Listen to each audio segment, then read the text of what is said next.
Hello అండి. అందరికీ నమస్కారం. మనకి 2025లో క్షీరాబ్ది ద్వాదశి ఎప్పుడు వస్తుంది? దానినే చిలుకు ద్వాదశి అని కూడా అంటారు. సో, ఈ పూజ ఎలా చేయాలి? ఎప్పుడు వస్తుంది? అని ఈ వీడియోలో అయితే చూసేద్దాం. అప్పటి వరకు ఈ వీడియోని స్కిప్ చేయకుండా చూడండి. 2025లో క్షీరాబ్ది ద్వాదశి నవంబర్ 2వ తేదీ అంటే ఆదివారం వస్తుంది మనకి. ఈరోజు చాలా ముఖ్యమైనది ఆచారం ఏమిటంటే, తులసి మొక్క ఉంటుంది కదా! తులసి మొక్క మరి ఇంకా విష్ణుమూర్తి స్వరూపమైన హ్మ్. శాలిగ్రామంకి వివాహం చేసుకోవడం అనేది జరుగుతుంది. అది మనం చేస్తాము. ఇది ఇంటికి ఆనందం మరియు చాలా శ్రేయస్సునైతే తెలుస్తుంది మనకి. మన లక్ష్మీదేవికి సమక్షంలో ఉన్న విష్ణువును ప్రత్యేకంగా పూజించాలి. పూజా సమయంలో శ్రీకృష్ణుని 8 శ్లోకాలు లేదా విష్ణు సహస్రనామాల స్తోత్రాలు చదువుకోవడం చాలా మంచిది మనకి. అప్పుడు పూజ అంతా అయిపోయిన తర్వాత సహస్రనామాలు అయితే చదువుకోవాలి. వచ్చేసి నేను నేను కార్తీక మాసంలో దీపాలు ఇలా దీపాల కోసం ఒత్తులు ఇలా చేస్తాను. 365 ఒత్తులు ఒకటి, ఇంకా 100 ఒత్తులు కూడా చేస్తాను. ఇంకా నెలకి 30 ఒత్తులు కూడా చేస్తాను.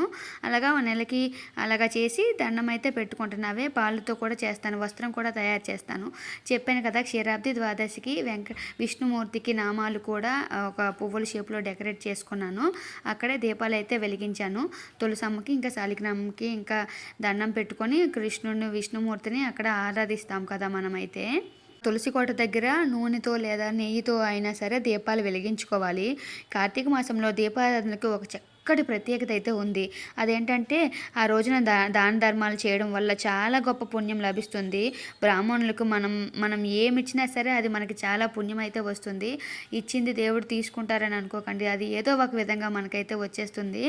సో, ఎప్పుడైనా వస్తుందని చేయకూడదు. మనం ఇచ్చేది కూడా మర్చిపోవాలి. మనం ఇచ్చామని కూడా. అలా అయితే మాది కార్తీక మాసంలో అలాంటివి ఏమి చేసినా సరే ఆ శివయ్య చాలా బాగా అనుగ్రహిస్తారు మనకైతే. నిత్య పూజ ఎప్పుడు చేసుకున్న తర్వాత ఫస్ట్ గణపతిని పెట్టుకొని గణపతి దేవుడిని పూజించుకోవాలి. ఎటువంటి విఘ్నాలు లేకుండా చక్కగా జరగాలి అని చెప్పి పూజ అయితే స్టార్ట్ చేసుకొని ముగించుకోవాలి. ఇంకా విష్ణుమూర్తికి పూజ చేసుకోవాలి. తులసమ్మ దగ్గరే విష్ణుమూర్తిని లక్ష్మీదేవిని పెట్టి మనం వీలైతే అభిషేకాలు చేసుకోవచ్చు. లేదంటే పూజ చేసుకొని దండం పెట్టుకోవాలి. మనమైతే లక్ష్మీదేవికి నచ్చిన చిన్న చిన్న విగ్రహాలు చిత్రపటాలు కానీ ఉంటే కూడా పెట్టుకోవచ్చు. అలా పూజ అయితే స్టార్ట్ చేసుకో. సాయంత్రం అంటే సూర్యాస్తమయం తర్వాత మనం క్షీరాబ్ది ద్వాదశికి మన బయట తులసి మొక్క ఉంటుంది కదా, ఇంటి గుమ్మం ముందైనా వస్తుంది, లేకపోతే బాల్కనీలో ఎక్కడ వీలు పెట్టుకుంటే అక్కడైతే పెట్టుకుంటారు కదా. సో, అక్కడైతే దీపాలు వెలిగించుకొని అక్కడైతే విష్ణుమూర్తిని తులసమ్మని అయితే మాత్రం మనం పూజించుకోవాలి. నేనైతే ఇలా పెట్టాను. ఉసిరి మొక్కను కూడా పెట్టుకున్నాను క్షీరాబ్ది ద్వాదశి నాడే. ఇంకా కిందనే ఉసిరి మొక్క ఉంది అక్కడ కార్తీక మాసంలో అని చెప్పి నేనైతే ఆ మొక్కని పెట్టేసుకొని పూజ అయితే చేసుకుంటున్నాను. ఈ దీపం వెలిగించడం వలన మనకి అష్టైశ్వర్యాలు కూడా కలుగుతూ ఉంటాయి.